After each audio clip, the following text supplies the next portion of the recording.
Hello दोस्तों, स्वागत है आपका हमारे इस यूट्यूब चैनल पर।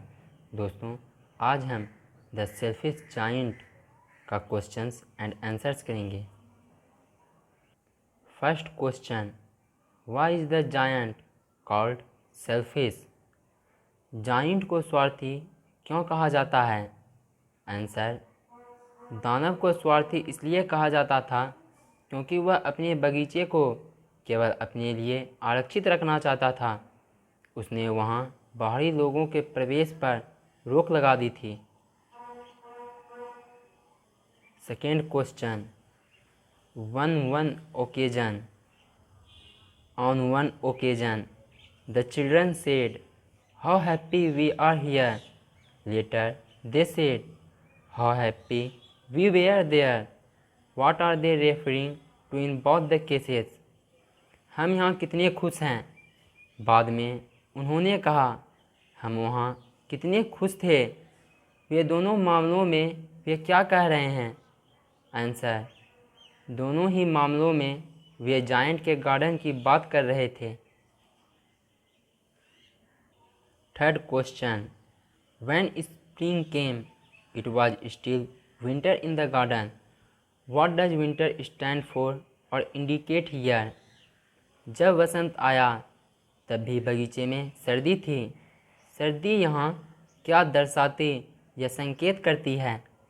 आंसर, सर्दी इंगित करती है कि जायंट के बगीचे में फूल नहीं खिले थे, पंछी गाते नहीं थे, खुशी और हरियाली का कोई निशान नहीं था। Winter has been presented like a story with its own characters and their activities.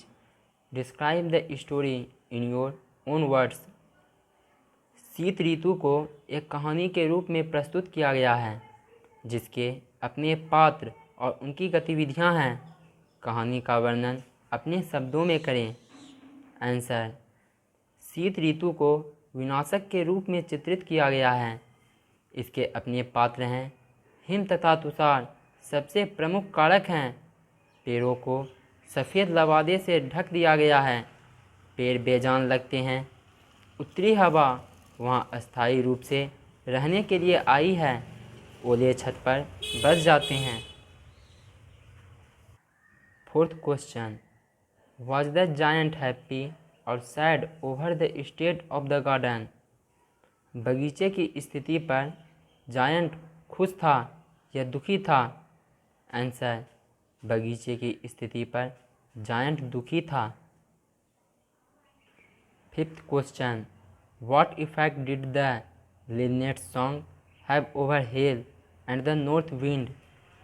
ओलों और उत्तरी हवा पर लिनेट के गीत का क्या प्रभाव पड़ा? आंसर, ओलों ने नाचना बंद कर दिया, उत्तरी हवा ने गरजना बंद कर दिया। First question, the giant saw a most wonderful sight. What did he see? दानव ने सबसे अद्भुत नज़ारा देखा। उसने क्या देखा? आंसर, बच्चे पेड़ों की डालियों पर बैठ गए थे। पेड़ों में फूल थे। वे धीरे से बच्चों के सिर पर हाथ फेर रहे थे। पंछी उड़ रहे थे। वे खुशी से चहक रहे थे। फूल हंस रहे थे। यह सबसे अद्भुत नज़ारा था जिसे जायंट ने देखा। What did he realize on seeing it? इसे देखकर उसे क्या एहसास हुआ? आंसर, दानव का दिल पिघल गया। उसने खुद को स्वार्थी बताया। अब उसे एहसास हुआ कि उसके बगीचे में हमेशा शीत ऋतु क्यों रहती है। Second question, why was it still winter in one corner of the garden? बगीचे के एक कोने में अभी भी शीत ऋतु क्यों थी? आंसर, बगीचे के केवल एक कोने में अभी भी सर्दी थी।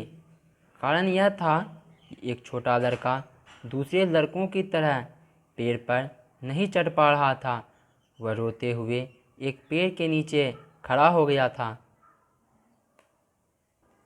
Third question, describe the first meeting of the little boy and the giant. छोटे लड़के और दानव की पहली मुलाकात का वर्णन करें। आंसर, छोटे लड़के और दानव की पहली मुलाकात में दानव ने उसे धीरे से उठाकर पेड़ की एक शाखा पर बिठाया था। पेड़ अचानक फूलों से लद गया था और पक्षी गाने लगे थे। बच्चे ने दानव को चूमा था। Fourth question, describe their second meeting after a long interval. लंबे अंतराल के बाद उनकी दूसरी मुलाकात का वर्णन करें। आंसर, इतने वर्षों के बाद दूसरी मुलाकात में दानव ने छोटे लड़के की हथेली और पैरों पर घाव देखे। वह उग्र हो गया। वह उस आदमी को मारना चाहता था जिसने बच्चे को घायल किया था, लेकिन बच्चे ने कहा कि वे प्यार के जख्म थे। फिफ्थ क्वेश्चन, द जायंट ले dead all covered with white blossoms. What does this sentence indicate about the once selfish giant? दानव मृत पड़ा था, वह सफ़ेद कलियों से ढका हुआ था। यह वाक्य एक स्वार्थी दानव के बारे में क्या दर्शाता है? आंसर, यह इंगित करता है कि दानव अब स्वार्थी और क्रूर नहीं है।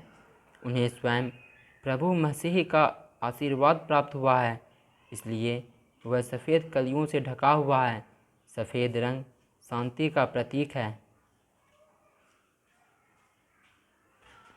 दोस्तों, हम आपको क्लास 6 से लेकर क्लास 10 तक के इंग्लिश एवं हिंदी के सभी चैप्टर्स का summary, question answer, MCQ, additional question answer कराएंगे।